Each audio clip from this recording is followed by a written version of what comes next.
इस बार हवा कैसी है? जनता में बहुत ही उत्साह है। जनता को किस तरह से आप अपनी बात बता रहे हैं? जनता पे हम निर्णय छोड़ते हैं कि आप तय की। कांग्रेस में परंपरा रही है कि हेलीकॉप्टर से लोग आते हैं, जो ऊपर से आता है हवा में वो हवाई बातें करता है और हवा में गायब हो जाता है। अब कम से कम कोई ये नहीं कहता कि भाजपा वाले यही कहते हैं कि मंदिर वहीं बनाएंगे, तारीख नहीं बताएंगे।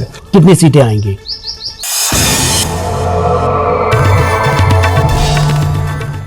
नमस्कार, आप देख रहे हैं समाचार लाइव का विशेष कार्यक्रम एक मुलाकात। और एक मुलाकात के इस अंक में आज हमारे साथ एक ऐसे मेहमान हैं जिन्होंने अपने जीवन की शुरुआत बतौर चिकित्सक की और ये पश्चिम चंपारण लोकसभा क्षेत्र के लगातार 3 बार से सांसद है और इस बार फिर से चुनावी मैदान में है। डॉक्टर संजय जायसवाल जी, आपका बहुत बहुत स्वागत है समाचार लाइव। बहुत बहुत धन्यवाद। क्या लग रहा है, क्षेत्र परिभ्रमण कर रहे हैं, इस बार हवा कैसी है?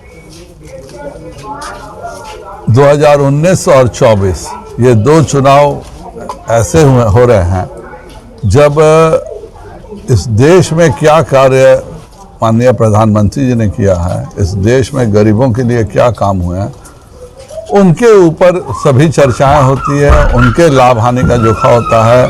हम सब 10 वर्षों में जो कार्य हुए हैं उसकी चर्चा करते हैं और जनता में बहुत ही उत्साह है, क्योंकि हर कोई मानता है कि 2014 से पहले उन्हें कोई सुविधा नहीं मिलती थी। या मोदी जी आए, उनके आने के बाद हर गरीब का घर रोशन हुआ, हर गरीब के घर को उज्ज्वला मिला, हर गरीब के घर को शौचालय मिला, हर गरीब के घर में बिजली आई, पानी आया। तो इसलिए सभी कोई सिर्फ मोदी।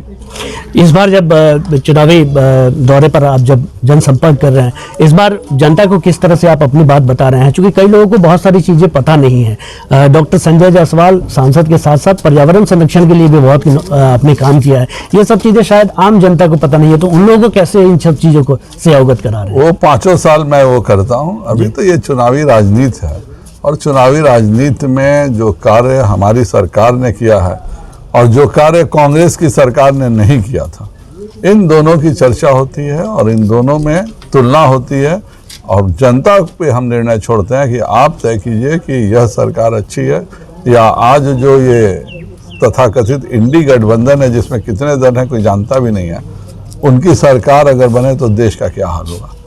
आपके विपक्षी कह रहे हैं कि हमसे जीत नहीं सकते, कोई भी चुनाव नहीं जीत सकते। देखिए, वो बेचारे कभी तो क्षेत्र में आए नहीं। पूरे सुगौली विधानसभा, रक्सौल विधानसभा और नरकटिया विधानसभा में एक व्यक्ति ऐसा नहीं मिलेगा जो कहे कि मैंने कभी इनको जीवन में कभी देखा है। एक व्यक्ति नहीं मिलेगा। एक साधारण वार्ड का चुनाव होता है, उसमें भी लोग आते हैं, घूमते हैं, वोट मांगते हैं।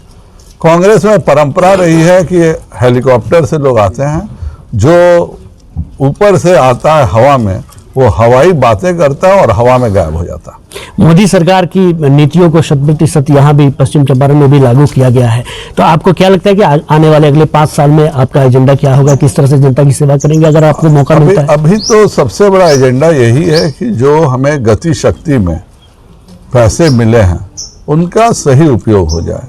जब कोरोना आया और पूरा देश में एक तरह से अर्थव्यवस्था खतरे में पड़ी थी, तो मोदी जी ने मुफ्त में कुछ बांटने के बजाय यह सोचा कि हम अपने देश की आधारभूत संरचना, इंफ्रास्ट्रक्चर को ठीक करेंगे और उसी का नतीजा है कि आप हर रेलवे स्टेशन, आज सुगौली जैसा रेलवे स्टेशन अगर 43 करोड़ रुपए में बन रहा है, बेतिया से पटना जो एक्सप्रेसवे बन रहा है वो भी आपके छपा चौक के बगल से हरसिद्धि के पास से निकल करके 2 घंटे में आपको पटना पहुंचाने का कार्य करेगा।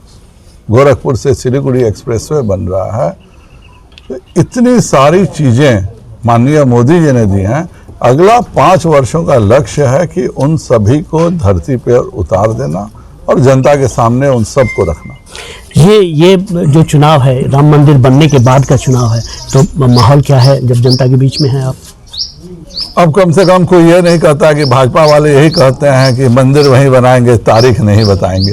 अब हमने तारीख ही बता दिया और पूरे दुनिया को रामलला का दर्शन भी करा दिया। सर, एक और सवाल है कि बिहार में आप चूंकि प्रदेश की राजनीति में बहुत लंबे समय तक आप सक्रिय रहे हैं, भाजपा के प्रदेश अध्यक्ष भी रहे हैं, राष्ट्रीय जनतांत्रिक गठबंधन को कहाँ देख पा रहे हैं? कितनी सीटें आएंगी? सभी सीटें जीतेंगे। जो हवा में आकलन करते हैं वो अपनी जगह है। जमीन पर हर गरीब का आशीर्वाद नरेंद्र मोदी जी के साथ है और वह बोलता नहीं है, वह बटन दबा के दिखाता। आपने समाचार लाइव को वक्त दिया, इसके लिए आपका बहुत बहुत धन्यवाद। बहुत बहुत धन्यवाद। ये थे पश्चिम चंपारण के सांसद डॉक्टर संजय जायसवाल। इन्होंने समाचार लाइव से खुलकर बातें की। तमाम खबरों और डिबेट्स के लिए आप बने रहिए समाचार लाइव के साथ। नमस्कार।